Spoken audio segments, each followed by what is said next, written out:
Welcome to Free Thoughts. I'm Aaron Powell. And I'm Trevor Burrus. Our guest today is Ryan Bourne. He occupies the R. Evan Scharf Chair for the Public Understanding of Economics at the Cato Institute, and he is the author of the new book, Economics in One Virus, An Introduction to Economic Reasoning Through COVID-19. Welcome back to the show, Ryan. Great to be with you. I gotta ask, isn't it maybe a little ghoulish to use the pandemic to talk about economics or advance an economic agenda? Well, I think economics, as we kind of broadly define it, is basically just about the study, the social science study of human beings making choices under constraints. And when a major event like a pandemic hits, with the kind of pervasive disruption that causes, we have to make a range of consequential decisions at an individual basis and at a public policy basis, which require thinking about trade-offs, thinking about the unintended consequences of those decisions, and so making economic judgments. So while I agree with you that on the one hand, this is clearly first and foremost a public health problem, and there are value sets beyond economics that we'd want to consider in confronting a problem like this, I think economics as the kind of study of those choices is kind of inescapable in making sure that we make good decisions when an emergency like this hits. What is the, you're doing a reference, I think, for anyone who's not aware of the title. What is the title referring to? Economics in One Virus is a play on a famous book by Henry Hazlitt, which is Economics in One Lesson. Economics in One Lesson tried to portray that, in Henry's view, the most important kind of lesson in economics is that when considering a decision or an action, we have to think about not just the seen or observed consequences, but the unseen and unobserved consequences. And he explained that lesson through a range of different case studies in what truly is a kind of classic economic text. My book is attempting to do something different. It's trying to provide readers with a kind of whistle-stop tour of a whole range of different economic principles and ideas, but through the one case study, the broad case study of the pandemic. So that's why it's kind of a play on that title. We've talked a lot about the effects of the pandemic on the economy broadly, but it's been a little bit odd and complicated because on the one hand, a lot of people lost their jobs or had their income reduced. But on the other hand, the stock market, I mean, it went down initially, but it has been on, a record-setting upwards tear ever since. And many of us who didn't lose our jobs are feeling financially pretty okay because if nothing else, our expenses may have gone down while our incomes remained the same. And so if we're talking about the impact on economic welfare of the last year of the virus, how do we go about measuring that, given this kind of complexity of experience? Well, it's incredibly difficult to measure, and that's one reason why ordinarily, particularly libertarian economists wouldn't attempt to kind of tot up social welfare as a function, because clearly people's the way that people value different things, the consumption of different goods and services, their liberties is incredibly subjective. So it's incredibly difficult to sum that up across a population. But what a lot of people do when they talk about economics is they describe it as if economics is essentially just the same as people's financial situations. And clearly, our financial situations as individuals in households or as a country overall is an important component of our well-being. But our well-being is enhanced by a whole range of things that don't crop up in our personal finances or GDP. So in thinking about this as a kind of economic shock, yes, we have to consider what has happened to GDP and people's personal finances, but we also have to try to account for the value of the lost liberties as a result of this pandemic, and also the economic welfare costs of the health aspects of the pandemic, because we know from behavior in markets that people highly value their health and they highly value their lives, because when they're willing to trade off aspects of their health or risks of death in work, they require quite high degrees of compensation to account for those extra risks that they're bearing. So in thinking about, the overall economic welfare consequences of this pandemic, we have to think about not just the kind of lost output, but the lost value of the liberties and the economic welfare costs more broadly defined of the health consequences of the pandemic. So at the beginning of the pandemic, a little bit more than a year ago right now, it was a very uncertain time, and you weren't sure whether you were dangerous or what people in your life could be dangerous or who you could be endangering, which seems like by itself just a really good reason to just kind of isolate. And you talk about that in terms of an externality, which we usually think about as like, if you use the word factories polluting and things like this. So you could become an externality. But the thing I thought was interesting is, like, isn't that always true with disease? Nothing was really that different about COVID-19 in that way. To a certain extent, as a society, we've accepted that, the risks of cold and flu and other viruses like that, that there's kind of an inherent understanding that we have the right to go about our lives, and that if we do contract them, that's the kind of risks that we take. I think where COVID is concerned, the health consequences and the broader effects on those who catch the disease are, on average, a lot more severe than flu. There's a debate around the exact number, but when you try and compare like with like on the kind of infection fatality rate, most of the data that I've seen suggests that it's 10 to 20 times more deadly than an ordinary flu across the population as a whole. So I think this is a bigger problem. But as you say, there's a kind of fundamental framework through which we can look at this from that kind of externality perspective. And the thorny issue that we're talking about here is that a range of us engage in kind of social activities. And me and you might decide to meet for a pint or something, Trevor, and we acknowledge the risks that we're facing. But as a result of that meeting, we could then risk passing on the virus, infecting others who were not party to that initial meeting. So we impose risk on third parties. And this is more difficult than many other externality problems because we actually can spread the virus when we're asymptomatic or pre-symptomatic. So we don't really, unless we have widespread testing of everybody every day, we don't really know who is infected. And so trying to come to some sort of agreement whereby we can compensate those that we're putting at risk is really impossible. Human networks are incredibly dense and overlapping. And so we have this big kind of general externality problem of this disease at a societal level. And, sometimes, quite often, markets can find innovative ways of dealing with externality problems. In lots of cases, if property rights are kind of assigned, we can come to some sort of compensation and judgments within markets.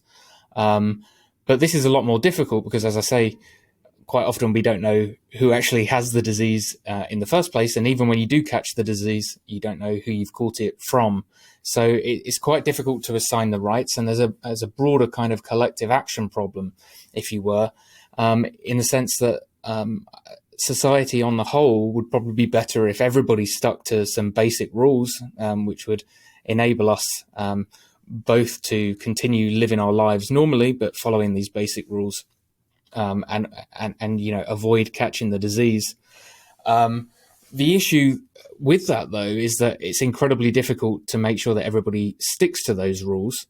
And when the prevalence of the disease is low, we each have an individual incentive to kind of to be a bit more daring in our behavior. But because this thing can spread at an exponential rate if we act relatively normally, things can go rapidly downhill if we don't all stick to those rules. So I'm not pretending there's any easy answers here, but the case for some degree of coercion in trying to make sure that we all collectively stick to rules is a lot stronger than perhaps for many other externality problems that policymakers use to kind of justify government action.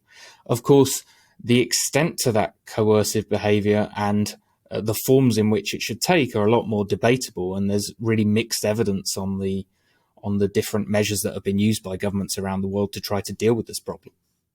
The other aspect of externalities, which you mentioned, and is a maybe ironic or paradoxical when it comes to COVID-19, but people talk about negative externalities, like I discussed pollution from a factory, but there are positive externalities. I remember one of my professors always said, being beautiful is a positive externality, and maybe people should walk up and pay you because you exude beauty or it's smelling nice.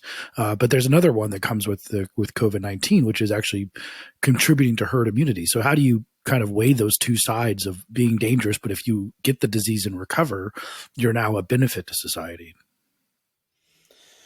Well, clearly, having immunity to a disease does exhibit positive externalities, and that's the whole reason why governments go about subsidizing or encouraging vaccinations. It's exactly the same logic, and it's why one of the potential endpoints for this crisis, well, the only endpoint, I guess, eventually is a degree of herd immunity. When we get to such a level of immunity that transmission kind of stays relatively constant, we get the occasional outbreak, but at a societal level, we don't have these massive outbreaks that we've been seeing over the past year or so. And it's incredibly difficult. Clearly, once people have recovered from the disease, that is a positive for society in the sense that they're able to engage in more activities safely. In theory, they can serve others' needs, and it's one less vector for kind of spreading the disease from there in terms of that individual. Now, is there a way that we could kind of harness that power and think, we'll try and expand the positive externalities and minimize the negative externalities? Well, some economists quite early on talked about this in a similar way to the Great Barrington Declaration. You had MIT's Daron Acemoglu published a paper where he said, in an ideal world, we'd have much stronger constrictions on those who were highly at risk from the disease, and we'd allow more ordinary behavior among those at lower personal risk who perhaps be more likely in net terms to exhibit positive externalities through the pandemic. The problem is, as I kind of alluded to earlier, society is this dense combination of interlocking networks, and dividing people up between those most likely to provide net positive externalities and net negative externalities is incredibly difficult in reality. People live in multi-generational households. A lot of people do jobs where they serve people in other risk groups. And it's proven, even in countries that have gone down the route of trying to a certain extent to deliver focused protection for those most highly at risk, it proves incredibly difficult to protect those individuals in a situation where prevalence of the disease is high in the broader community. So even while I think that's a kind of theoretically interesting argument, I don't think that thinking of this as that type of optimization problem, which economists are sometimes prone to do, kind of gets us very far in thinking about good policy in this pandemic. As we talk about vaccines and approaching herd immunity, right now in the United States, there are some worrying signs, but overall things feel far more hopeful than they have at probably any time in the last year. All of us know lots of people who are getting vaccinated if we're not vaccinated ourselves. And the total number of people immune to this disease is going up at, millions per day. At the same time, we see these outbreaks. Michigan, as we're recording this, is skyrocketing. And so there are lots of calls to, in various places, return to strictly enforced measures of social distancing, masking, closing restaurants, potentially lockdowns, and so on. And that was a running theme throughout the last year. But what's the relationship between how we behave and these government policies? Like, do lockdowns actually do anything as far as changing our behavior, or do they tend to follow along on the behavior people are already engaging in? Well, I think the net effect of lockdowns is context and time specific. If you look across the world as a whole, there doesn't seem to be anywhere, even in countries that didn't lock down, where you get a kind of escalating outbreak right the way through to a point where the country gets herd immunity and then the disease fizzles out. Now, that appears to suggest that once the prevalence of the disease gets high enough in the community, people change their behavior drastically. And as a result of that, the transmission rate of the virus falls. We get those kind of waves that we've seen in infection rates and deaths. So, somebody who was opposed to lockdowns would look at that and say, see, behavior changes on its own. The issue is that the stage at which the prevalence threshold of the disease at which behavior changes dramatically appears to be quite a movable feast. It appears different within states and countries and across different countries over time, depending on the context. My instincts is, you've mentioned the relationship between lockdowns and voluntary action. My instinct actually is that last spring, when this virus first hit, commentators who are both kind of opposed to lockdowns vociferously and those that strongly supported them overrated lockdowns in terms of their impacts. I think there was huge voluntary changes to behavior, people spending much more time at home, not visiting certain outlets in those early days, and that actually the private voluntary behavioral response led the public in many respects. There's been some good work by economist Austin Goolsbee on this at the University of Chicago. He reckons that there was a downturn in kind of to the extent of 60 percentage points in consumer traffic fall across businesses as a whole, and that legal restrictions, if you compare kind of commuting zones with state and county boundaries with different policy regimes, you can kind of get some variation. Legal restrictions explain only about 7 percentage points of those 60 percentage points. So quite a small component. My instincts, therefore, are that lockdowns on the margin do have an impact in terms of further constraining our behavior. I mean, how could they not? In many respects, there's bound to be some people who'd be willing to continue to engage in activities absent lockdowns. But certainly in those early days, they were a small component of the overall behavioral response that we saw as a result of the virus. Now, that doesn't mean they're not important. It could be that that was the kind of straw that breaks the camel's back in terms of reducing the transmission rate of the virus below 1, and so leading to a downturn in infections and deaths. Since then, I think that the evidence is much more messy. If you look at individual states, the relationship between states that have used lockdown measures in the period, say from May last year through to today, and their performance in terms of infections and deaths, there isn't really any clear evidence that we can take away from that. But, I think on the margins, I think lockdowns do have an impact in terms of the public health effects. But of course, we have to balance that with the fact that they're incredibly crude impositions. And for the same reasons they have an impact on the public health side, they also come with very, very large economic costs too. And so just to kind of take this back a step, I don't think anyone in this debate would look across countries over the past year and say, if we could go back and start this again, the optimal response would have been on-off use of lockdowns through the last year. I think clearly when you look at what other countries, particularly countries like Korea, Taiwan, some other East Asian countries have done, that has clearly been preferable, both in terms of performance on public health and performance on economic activity and liberties too. But we have to judge individual lockdowns in the context and time at which they occur. You used a word a couple times, margins, which some of our listeners may not be familiar with, but in this context is a good kind of teaching lesson, as the whole book is about. What is marginal thinking in the economic sense, thinking on the margins, and why does that matter? I mean, it's interesting when you talk about how much did the lockdown laws affect people's behavior. But I was thinking, well, the same question could be asked about murder laws. Like, are murder laws the primary reason people don't commit murder or the punishment for murder? It's the same basic idea, correct?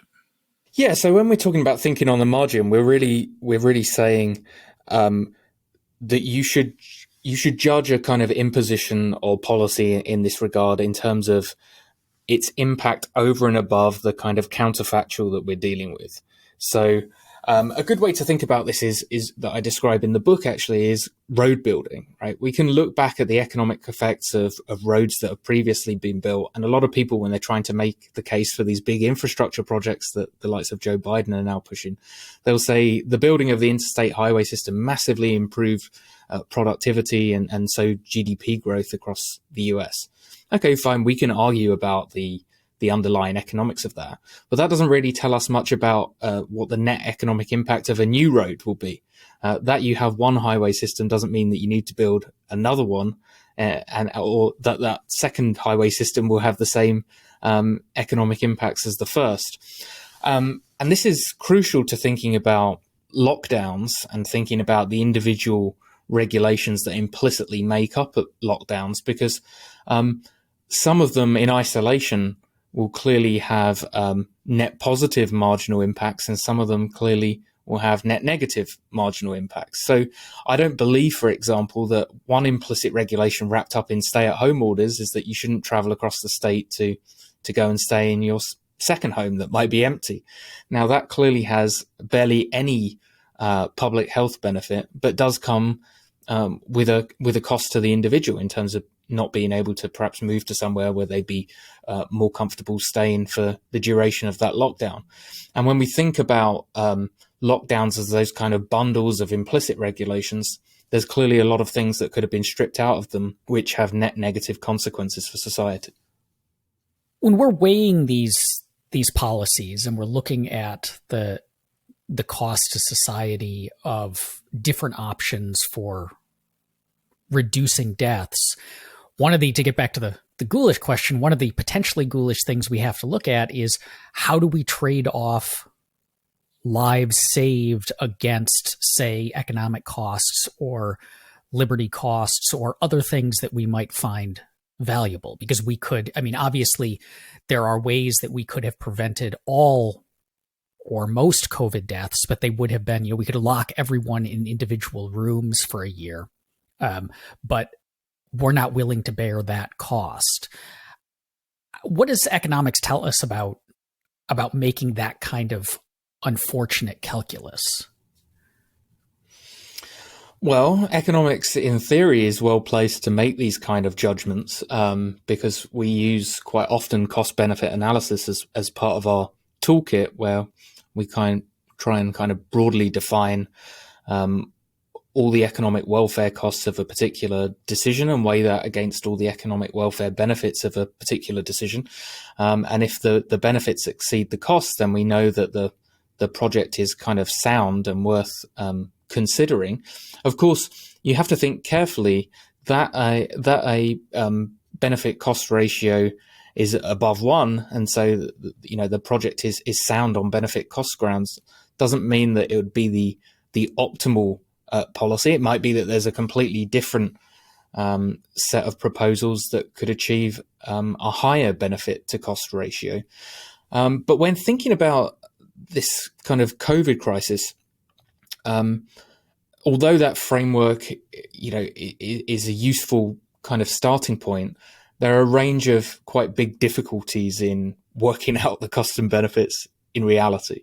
So, working out the benefits of, say, a social distancing restriction mandated by the government, one would have to try and consider, first of all, how many lives or what health impact that regulation would have on the margin. And to do that well, you have to define the counterfactual of what would happen absent that measure.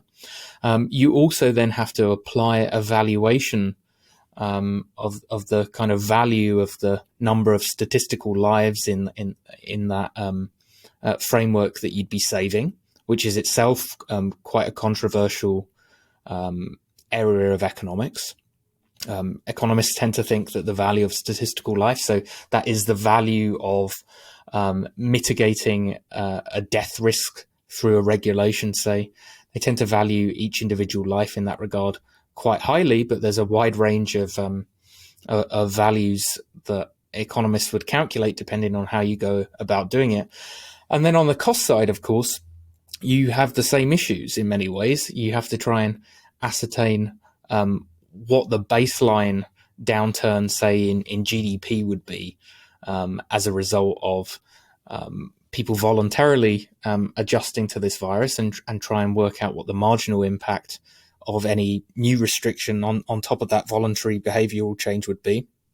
And of course, you have to try and account for the losses of liberties, which have very subjective values. If I was to miss the funeral of an important family member as a result of a lockdown regulation, that clearly would have a very high personal cost to me. Looking at GDP or something like that alone wouldn't account for this cost. Now, those are incredibly subjective. Policymakers are particularly well placed in terms of calculating them. But if they're going to decide on these major consequential decisions that have massive costs and massive benefits, they should at least try to consider some sort of valuation of those lost liberties as well. So I guess to answer your question, Aaron, we do have frameworks as economists for trying to think about these things, and they usually apply to much smaller projects, such as, the economic case for building a new bridge. A lot of these issues become much more difficult to calculate in reality when you're talking about society-wide restrictions during an emergency pandemic scenario.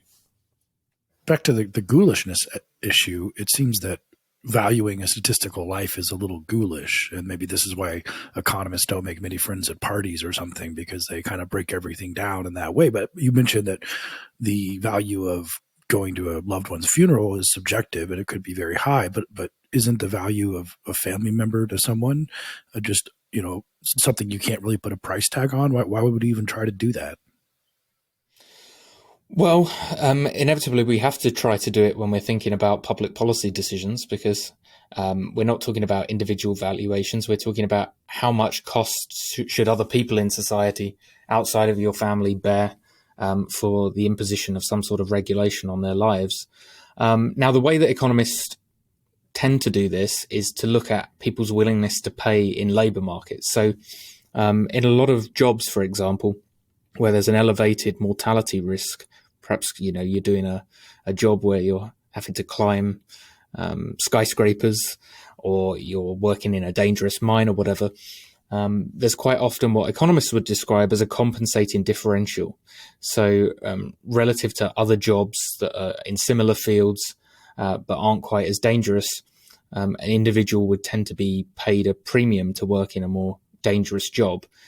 And this variation between the elevated risk of death in the job and the extra amount that somebody has to be paid to compensate them for taking that job can be used to calculate across all workers in that industry the amount that they collectively would have to be paid in order to compensate them for the statistical risk of one person dying. So I know that sounds like a mouthful, but what we're talking about when we talk about a value of a statistical life is the amount that a group in society would have to be paid collectively to bear the cost of a risk which would likely lead to any given member of that group dying. Now, that's not the same as a valuation of a human life. That say we collectively need to be paid 10 million to risk somebody in society potentially dying because of an elevated mortality risk doesn't mean that any given person would accept $10 million in return for certain death. But when we're thinking about public policy decisions, we have to try and account for the value of mitigating death risks, and that's the way that economists try to calculate them. Now, are those appropriate? Are those kind of labour market study values appropriate when thinking through an issue like COVID-19? There might be reasons to think that actually those valuations that we take from labour market studies are too high. A lot of those valuations come from trade-offs for working age people. Older people tend to have much more varied willingness to pay valuations than working age people that are often quite similar cohorts within a particular industry. And we know that the kind of death risks associated with COVID-19 are massively higher for the elderly than the young. So I guess what I'm trying to say is, we have to, when we're making public policy decisions, we can't act as if every individual life is of infinite value. Otherwise, we would all be at home stuck in those bubbles that Aaron talked about. So we have to find some way of trading things off.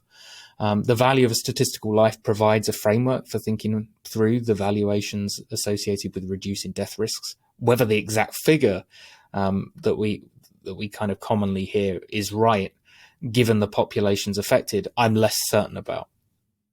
One of the really striking things this last year, watching the pandemic unfold and our response to it, adapt to that, is not just how little we know and how much we continue to not know about the specific nature of the virus and its spread, but also the economic consequences, the social consequences. But two, how much what we thought we knew at any given time turned out to be wrong, turned out to change. And this would seem to cause a tremendous problem for any sort of centralized response to this. If you're the government and you have to figure out what policies to adopt, you have to operate on the knowledge you have, and that knowledge might be wrong or it might change tomorrow. And this is a country of, hundreds of millions of people in lots of different circumstances, as we talked about. This sounds a lot like the knowledge problem in economics that we libertarians love to talk about. So what is that, and how does that apply to the COVID situation? Yeah, that's a great question. So one could always imagine, in a kind of static world, in theory, if somebody was able to collect all the information about the way that we live our lives and our preferences, and our abilities to produce and our productivity and everything else, you could insert all of those values into a computer and come up with the best way of perhaps, in this case, minimizing deaths, or in other cases, generating the most economic output.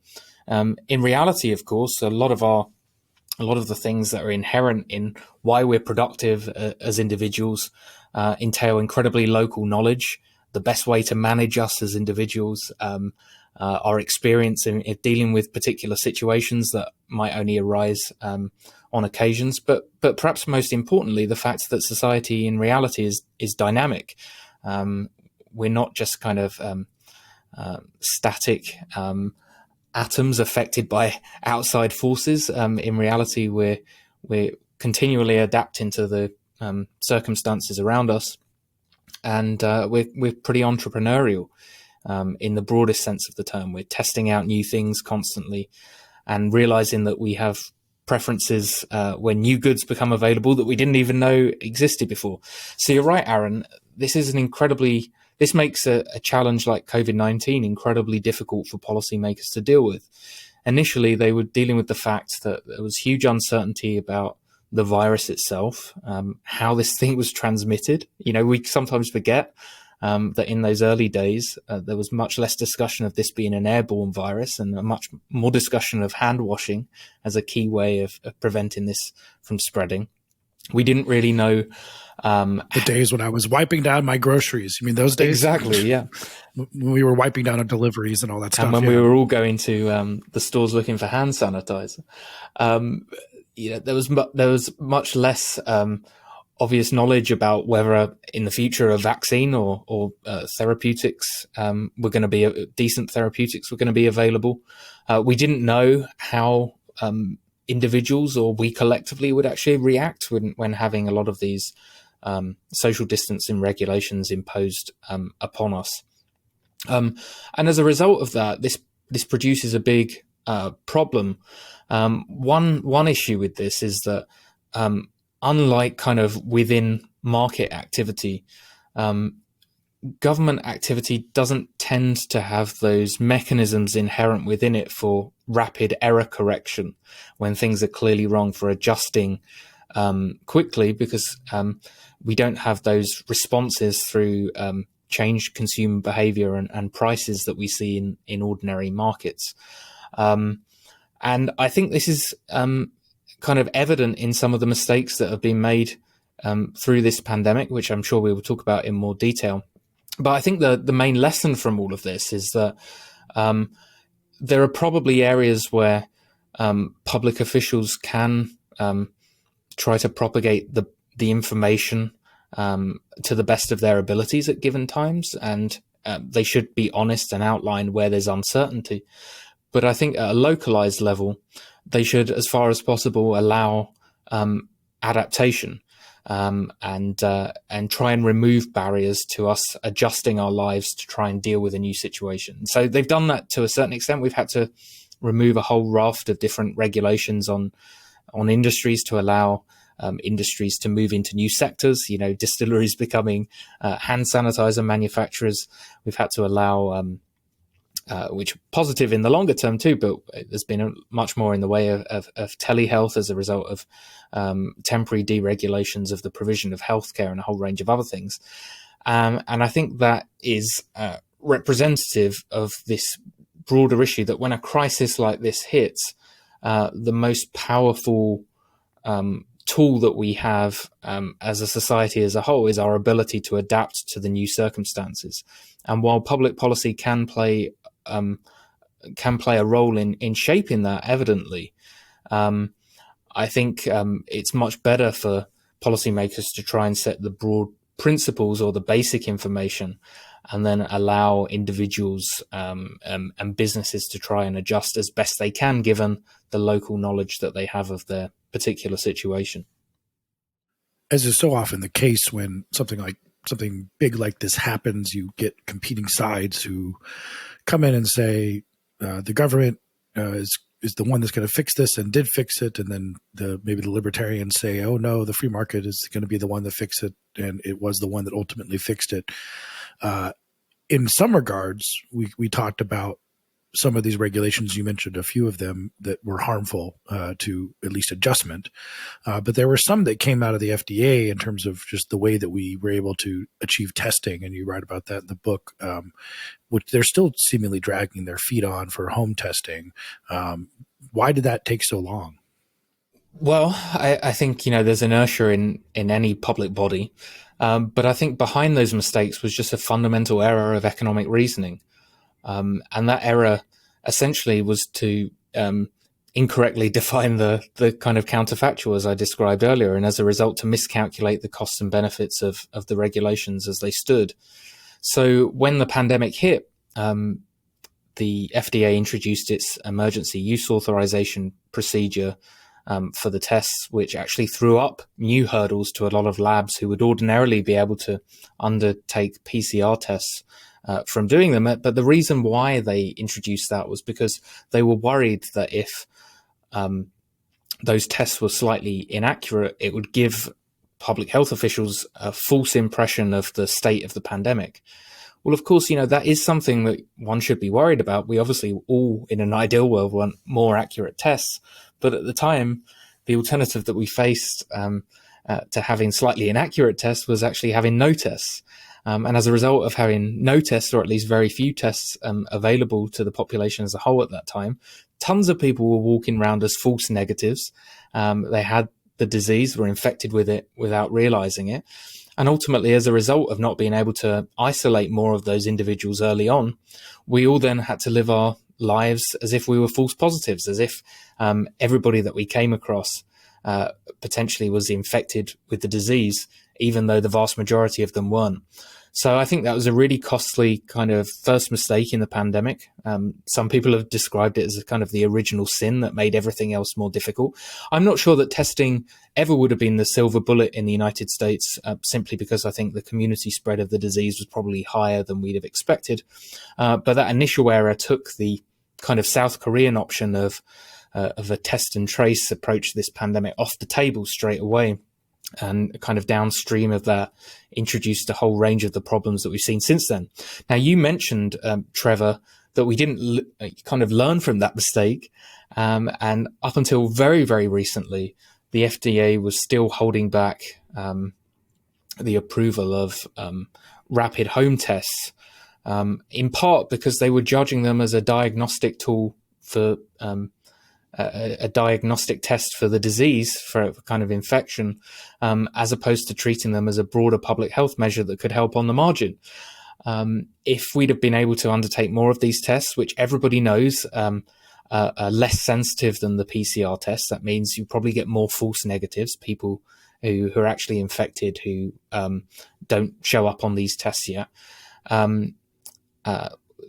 That is a problem with these tests relative to PCR tests. But the alternative to most people when they wake up and decide to do a test is not a PCR test being able to be done straight away and being able to isolate soon afterwards. It's seeing how they feel, judging whether they've got a temperature, and then deciding whether they should go about their work. So on the margin, I think these rapid at-home tests, as we've seen at certain universities and within the MBA and other organizations with regular testing, I think could have helped isolate more infectious people more quickly than otherwise, and at a community level could have helped reduce transmission of the disease, and as a result led to more activities being undertaken relatively safely.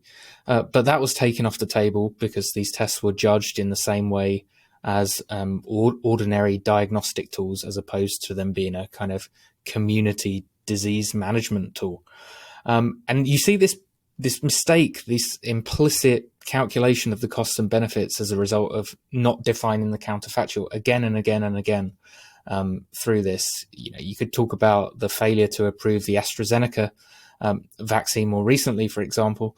There were some problems in some of the early trials of AstraZeneca, and the FDA weren't happy with the way that they reported their data. But on the margin, were the benefits of making them undertake a domestic US trial really worth the costs of not getting those extra doses in arms and getting more people in the US a degree of protection from this virus? I don't see how those marginal benefits could even in theory overcome the large marginal costs of the extra infections and deaths that we've seen. So we see this problem being repeated again and again through this pandemic. Yeah, it's an interesting one, because it was somewhat of a disturbing report, I felt like, shortly after they announced the first vaccine, that it came out that the vaccine actually existed in January of 2020. It was invented within days. And that raises this question of, did the FDA really just kind of ultimately have a net negative by delaying this? Can you imagine if we were all getting vaccinated in March a year ago? Does that say bad for what the FDA does in general, that it's like overly risk averse all the time, but especially in situations like this? We've seen an announcement today that actually, as a consequence of a lot of these changes to regulations and the speeding up that we have seen in this past year, it appears that there's been dramatic progress in provisions of a potential vaccine for HIV, which suggests that some of those costs from the precautionary behavior that we've seen have had big societal consequences even prior to this pandemic.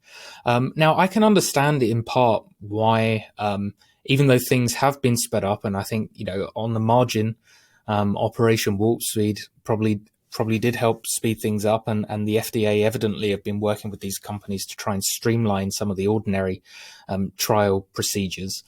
I think that there are concerns that people would have had if there'd have been a vaccine available within a couple of months. But there are things that we could have done in terms of speeding it up further. If we'd rethought our ethical and regulatory frameworks around human challenge trials and allowed young and healthy individuals to participate in, being paid an amount to bear the risk of being deliberately infected with the virus as part of a vaccine trial, we could have potentially brought this forward a few extra months in terms of the rollout of this vaccine, given the large ongoing economic and public health costs, could have been pretty dramatic in terms of its net benefits for society. But I just reiterate, I do think that this was more of a thorny issue for policymakers, in the sense that a vaccine is no good if people are unwilling to take it. And I think if it had been available within a month or two, even though it was produced pretty early and appears to have been safe from pretty early on, there may have been a consequence in terms of a much less willingness to take it. So there is a degree of a trade-off there. But yes, Trevor, you're right. I think this episode does prove that a lot of the precautionary behavior that we see does have much bigger social costs. And I would also say it highlights a degree of parochialism as well, because this trial data was interpreted very differently from many other public health agencies and vaccine and drug regulators around the world. And I don't really understand why there couldn't be more coordination in terms of picking up the phone and talking through some of the issues with them, which presumably to an extent was going on, as opposed to making the company rerun, in AstraZeneca's case, the whole trial in the United States, holding things up for months and months and months. Early on, we saw a lot of shortages. Toilet paper, and also hand sanitizer was quite hard to get. Masks were also hard to get. And one of the results of that was that when you could find them, they were hugely expensive. If you went on Amazon, hand sanitizer was at a crazy high cost, toilet paper as well. Third-party sellers popped up to provide it at, what looked like ludicrous prices. And there was a lot of concern about this price gouging, that this was people taking advantage of our sudden need for these products. Is that bad? Is it bad when sellers jack up prices like that? Are they kind of screwing all of us? Well, I think it's just reflective of the reality of the situation. Now, every market is very, very different. I think in the case of toilet paper that you mentioned, for example, the big issue there is that we were, as a result of spending far less time at work and far more time at home, we were not demanding the commercial grade toilet paper, which is usually lower quality, but we're willing to accept when we go to the bathroom at work, and was substituting our demand for the stuff at home. So there's that big demand shift, and actually it was quite difficult for producers to reorient production. Quite often different producers of the different types of toilet paper. So there were kind of near-term shortages, whilst some of the home toilet paper producers kind of had to ramp up their operations, which is why we saw short-term shortages on the shelves. Prices are governed by supply and demand. We talk as if companies can charge whatever they like for their goods and services. They can only charge what people are willing to pay. And as a result of this crisis, a whole range of products were in much higher demand than they were previously. Now, what would happen ordinarily in that scenario is that a rising price would occur.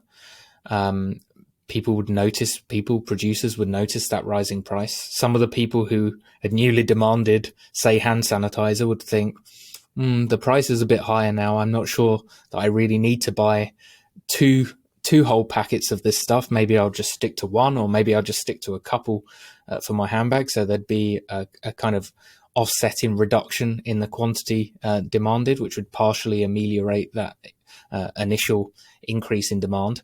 And some of the suppliers would think, well, as a result of this higher price, we're potentially going to make a bigger markup on each individual order. So actually, it might be worth us economically paying our staff overtime, running the machines hotter, perhaps even investing in a couple of different machines to meet this new demand. Now, as a society, at a societal level, there's going to be near-term shortages. But that price rise over time leads to the amelioration of the shortages on shelves. There's overall more traded, but at higher prices.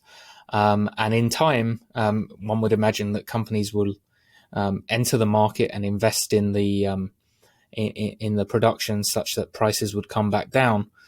Now, what have we seen in this crisis? Well, there's two things really that have resulted in a situation where we had sustained shortages and then very high prices online. Firms for a long time, particularly the big retail outlets and the big pharmacies, have been worried about the reputational consequences of being seen to hike prices of particular goods in demand in emergencies. We see this always with hurricanes and storms everywhere.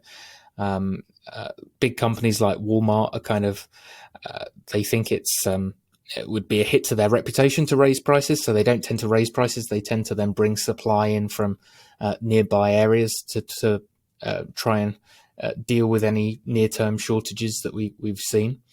In this situation, though, the pandemic was affecting the country as a whole, so we couldn't see those kind of offsetting effects from elsewhere. So a combination of companies being unwilling to raise prices through their reputational impact drove a lot of activity to these less liquid markets online. So we saw the higher prices. But then on top of that, of course, we have state level anti-price gouging laws, which seek to punish companies that sometimes raise prices above a particular level. Sometimes they're kind of not clear as to exactly what degree of price rises are allowed. And as a result of that, on the margin at least, fewer companies are willing to enter the sector and provide the extra supply to meet that demand. So we see sustained shortages. To answer your question kind of more directly, Aaron, I don't have a view of whether I don't have like a value judgment view of whether it's good or not. I just see the price changes as a reflection of the reality of the situation. And if we want to suppress that price message and pretend that everything is fine and everybody will be able to fulfill their demands at ordinary prices, then we're going to see sustained shortages. Given all these lessons, one of the things that has seemed to come up in this discussion is we made mistakes. We did some things correctly. Sometimes we made the same mistake a bunch of times, being overly cautious with the FDA, perhaps overly imposing lockdowns, maybe. But so what do we do? What do we learn? Are you optimistic? Are you that we've learned, if another pandemic hits, I mean, we're not out of this one yet, but it seems like there's a light at the end of the tunnel. If another pandemic hits in 2030, do you think that we'll have better lessons, or does there sort of the machinery of government and human behavior kind of run the same playbook over and over again? Well, it depends, I think, on the contours of the pandemic. I think if we were to be hit with a very, very similar virus, then we probably would see a better response next time, in part because the political incentives have changed. There'd be big political costs to not fighting the last war after this and ensuring that the testing regulatory framework was better. There'll probably be a whole bunch of demands after this for governments to invest in excess capacity of the production of face masks and ventilators and a whole range of other things that would have been useful in hindsight to have in this crisis, but which we didn't early on.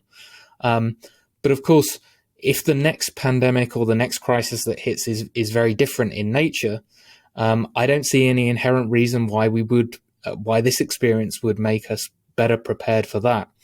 There's a big economic literature which actually shows that the political incentives to prepare for low probability, high risk events is incredibly low. And in part, that's because of elections.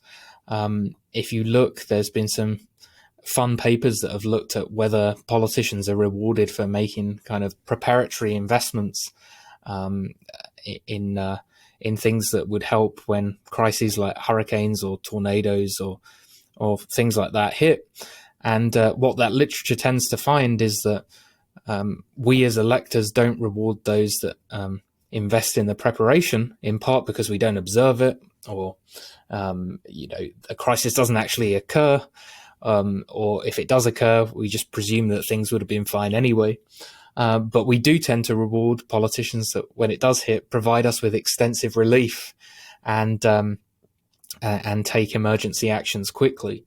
So I suspect that, thinking through those political incentives, I think coming out of this, there'll probably be, lots of different commissions and retrospective analyses that will look at the individual decisions that have been made and highlight where there have been mistakes.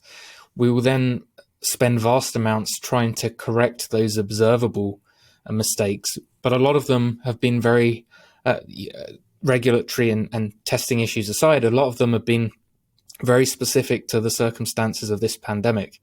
And the key lesson that I think should be taken away from this is that real resilience comes from our ability to quickly adapt to very, very different situations. So if the next pandemic, as I say, is very similar to this, then just like some of the East Asian countries that experienced SARS and MERS have seemed to deal better with this crisis, I think we would be better placed in 2030. The problem is crises have a tendency not to replicate the thing that has just happened. And if something very different will occur, say something that affects the domestic situation more than the international situation, then it might turn out that investing in a whole bunch of capacity onshore in the United States actually leaves us more vulnerable to the next crisis and not better prepared for it.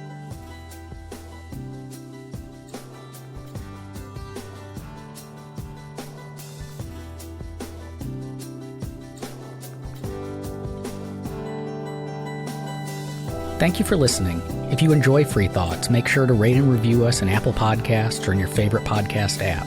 Free Thoughts is produced by Landry Ayers. If you'd like to learn more about libertarianism, visit us on the web at www.libertarianism.org.